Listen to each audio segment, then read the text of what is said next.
Well, would you look who's here? Looks like it's going to be a day to remember. Guys, look who the sea washed up! Ahoy there, traveler! So Captain really did invite you to join the homecoming celebration. Hey, I heard that you took care of another crisis while you were in Inazuma. Are the rumors true? That's what I heard too. Thanks to you, Inazuma's Vision Hunt decree was finally put to an end. Well done, traveler. Captain's got quite the eye for people. She said she was sure that your trip to Inazuma would stir up some waves. And sure enough... Look at you, being so modest. We all know what you did to protect Liyue Harbor. I've heard that they tell stories about you in Mondstadt, too. The Honorary Knight. Pretty impressive. I'd say someone of your caliber would be right at home in the cracks. Right, sailors? That's right. Wow, I'm getting excited just thinking of being the Traveler's crewmate. Hey, what do you say we arm wrestle? I was worried you'd be too busy to show up. Oh, Captain on deck! Captain, we were just trying to talk the Traveler into joining the crew. Yeah, come on, Captain Beidou. Surely you've got a way to get the Traveler on board. Oh, he's on board right now for the celebration, isn't he? Yeah, but just one celebration together is not enough. You know what we mean, Captain. All right, I get it now. There is something special about you, Traveler. You earned everyone's respect, myself included. So it goes without saying that the Crux would be honored to have a crew member such as yourself. No doubt about that. But then again, a hero like yourself doesn't just set off on a journey without some bigger purpose in mind. So should a hero really drop what they're doing just to spend day after day drifting at sea with us? Well, if that were the case, then the Crux, known for always moving forward to the next horizon, would instead be holding someone back. Right. I guess we didn't think that part through. Remember, rather than seeking out strong members to join us, you should be focusing on making yourselves the strongest that you can be. If we are powerful, they will come to us. Isn't that why everyone here chose to come aboard in the first place? Yes. A strong sailor is always looking for a sturdy ship. I guess I almost forgot the first lesson you ever taught me.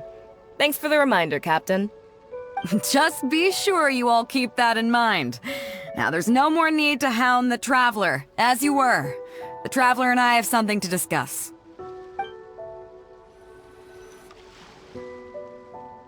I'm glad you came. Welcome back aboard. Thanks. I'll take that.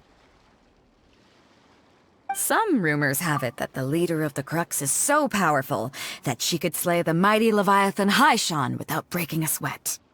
I can't go getting too caught up in my own reputation, though. That's certainly not how the Crux made it to where we are today. As the head of the fleet, my task is to keep us on the right course, no matter how turbulent the seas may become. But then again, the crew isn't usually this riled up. It's not that they're arrogant, they're just bubbling with ambition, that's all. Their excitement today comes from their great respect for you, both your strength and your character. So please, don't take it the wrong way. All good then. Great. Actually, speaking of Inazuma, I think your good luck must have rubbed off on me on the way over. I made an interesting find on the beach shortly after we parted ways. Let's talk about it over there, where it's a little quieter. So after we dropped you off in Rito, we found a shipwreck nearby. Probably belonged to Inazuman pirates. We searched the wreckage and found a map. At first, I thought it was a nautical chart. I was thinking we might discover a new sailing route if we were lucky. But after a closer look, I realized it wasn't a map of the sea at all. It was a Liyue treasure map, and no ordinary one at that. Nothing like that. I just mean that the map was a mess. So it was the most I could do to figure out that the treasure was probably in Liyue. As for its exact location, I have no idea. I'd say I've explored Liyue pretty extensively, but still, this one managed to beat me. So, I thought of you. Nobody can beat you when it comes to treasure hunting on land, right? Is that right? Well then, it looks like I'm in good hands. Here's the map. See what you can make of it. So, where do you think it is? Qingce Village. I don't see the resemblance at all. How'd you come to that conclusion? Oh, okay then. I'm definitely a rookie at this. But your word's good enough for me. Time for a trip to Qingce. You're coming with me, of course. I'll need you to help me zero in on the specific location once we're there. Ah, Beidou!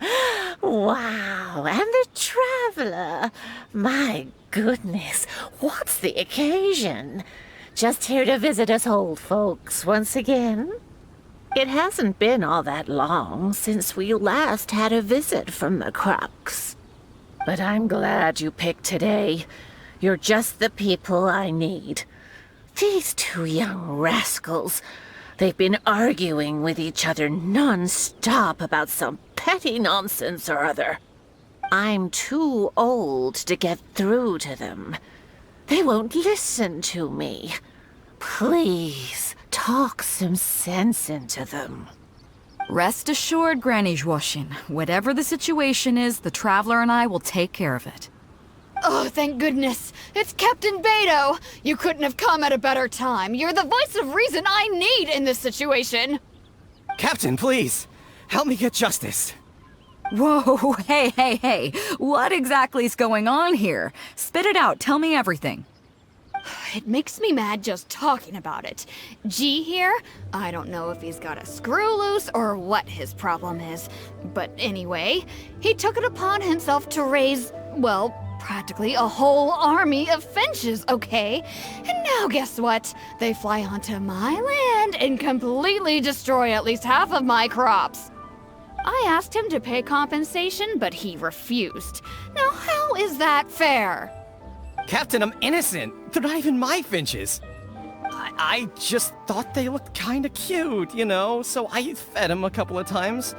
They're wild birds, though. A couple times? Are you kidding me? That's rich. Really rich. There were 2 of them when you first started. 2 finches. Now you have a whole roof full of finch nests. I swear, every time I come by your place, I think I'm at a bird market. I'm telling you, you are not gonna get away with this anymore. So, yeah, I mean, they laid a few eggs, made a few nests, but finches gonna finch, you know. These are wild birds. I mean, they'll do whatever they please. So that's how it is. I think I got the picture. What's your take?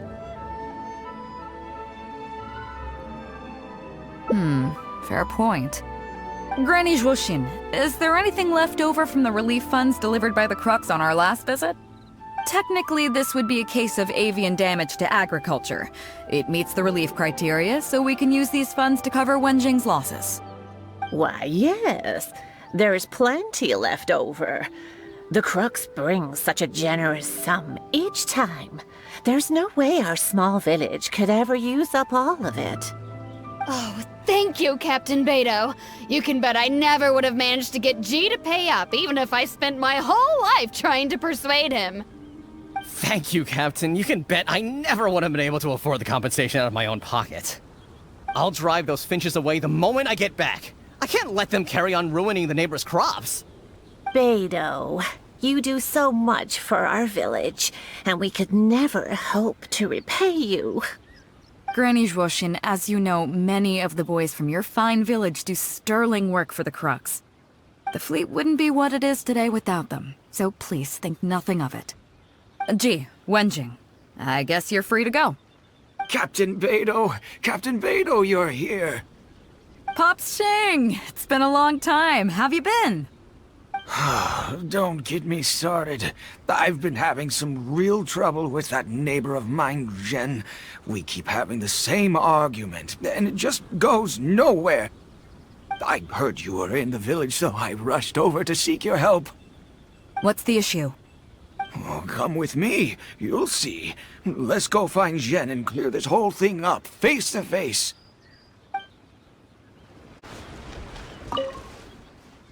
Captain Beidou, you're here. I heard that you and Pops Xing had a little misunderstanding. So, what's up? Tell me about it. Zhen planted a tree on his property a few years back. I had no issue with it at the time. It's just a tree. But a few years on, it's grown taller than the roof of my house. Every morning when I get up and open the window, I just want to feel the sun on my face, but I'm greeted instead by the looming shadow of my neighbor's tree. It really affects my mood.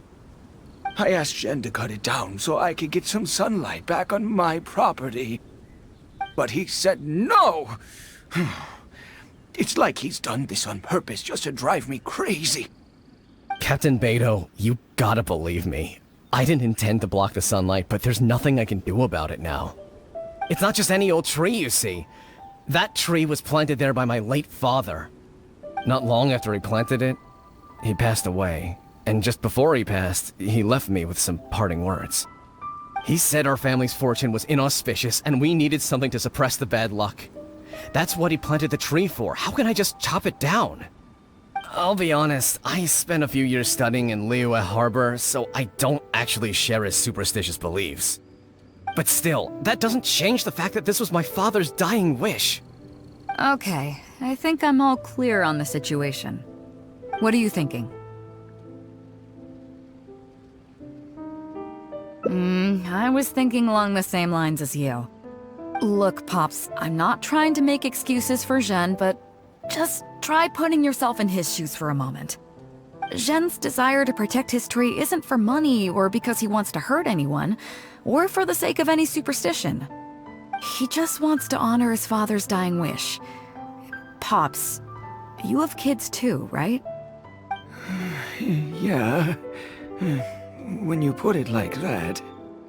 Pops, if you can agree to it, I'll have a word with Granny Zhuoxin and see about getting you some money from the relief fund as compensation for having your sunlight blocked.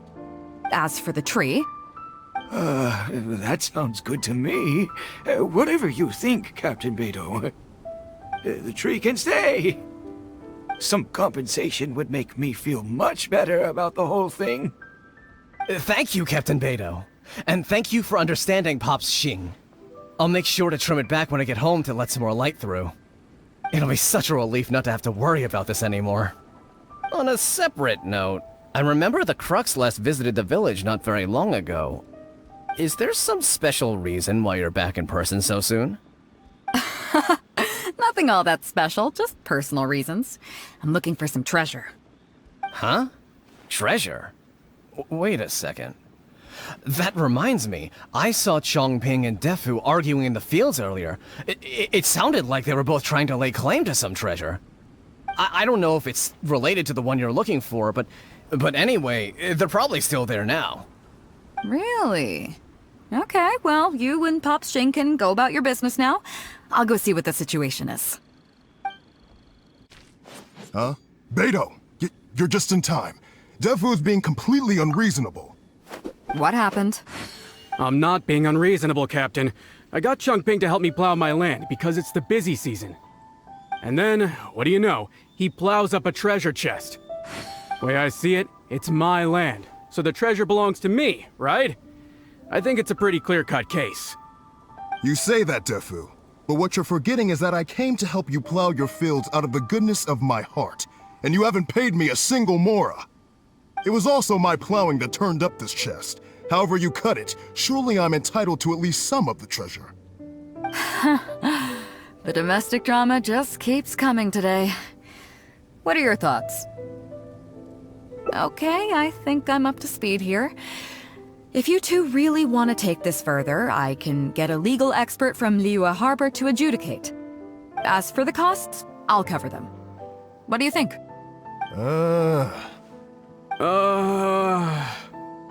Neither of you seems thrilled about this course of action. Okay, so plan B. I'll be straight with you. The reason I came here today was to look for some treasure. Chances are it's hiding right there in the chest you're both fighting over. So, how about you two stop fighting over it and do me a favor by handing it to me? Of course, I'll be indebted to both of you. If either of you ever needs anything in the future, the Crux will not hesitate to lend you our support. Captain, you're far too kind, really. Indebted? That won't be necessary. If you want this chest, you go ahead and take it.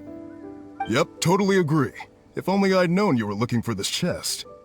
You should have said something. I would have delivered it to you personally to save you the trip. It seems like it's been quite a busy day for you, helping us settle all our little quarrels. Come on, let's go to the village. I'll rally the masses. We'll get some good food and good drink, and have a good old get-together. Don't worry about the chest. I'll carry it over.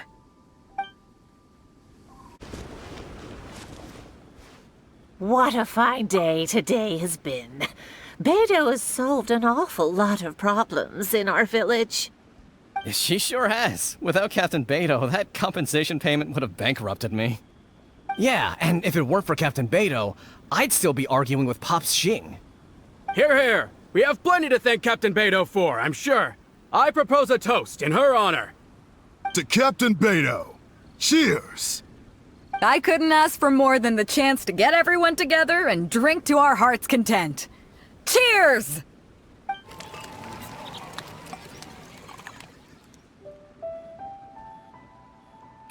That really hit the spot. Want to get some air? The view in this place is pretty good. We can take a look through the contents of that chest while we're at it. Chongping placed it by the water wheel. Are you kidding? Beidou can handle her liquor. Come on, let's go.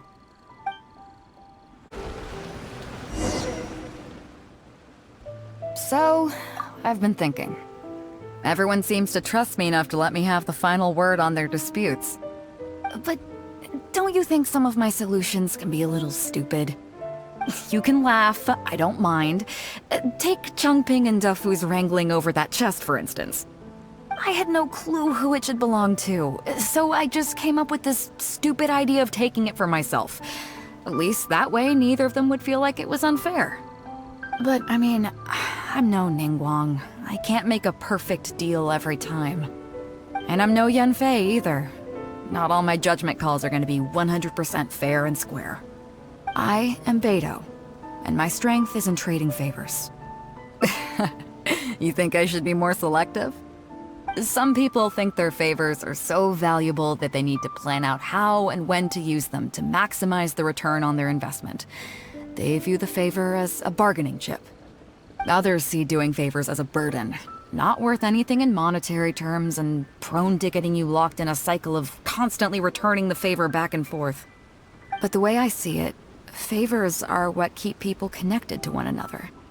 Over thousands of years, the people of Liyue have created bonds between each other by doing someone a favor here and asking for a favor there. This means that no individual is truly on their own out there. When someone falls down, there's an invisible net made of human connections, waiting to catch them and get them back on their feet.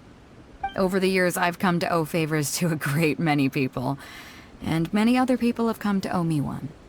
These are the countless bonds between us, like so many fish in the sea. And they're the reason that the Crux and I have survived the countless hardships we faced. I believe that if there ever comes a day when the world is overrun by monsters, Liyue's legal system collapses and the land is thrust back into an age of war, it's these bonds that will see us all through the dark days ahead, until we come out on the other side. I'm not saying that. But either way, we have a pretty firm bond between us already, don't you think? Was this wind brewed in a winery? It's making me lightheaded. I feel like I'm forgetting something. Something we were literally just talking about. Oh, yeah, the chest! Oh, I got so immersed in our conversation that I forgot all about the main event. Come on, let's open it up and see what's inside.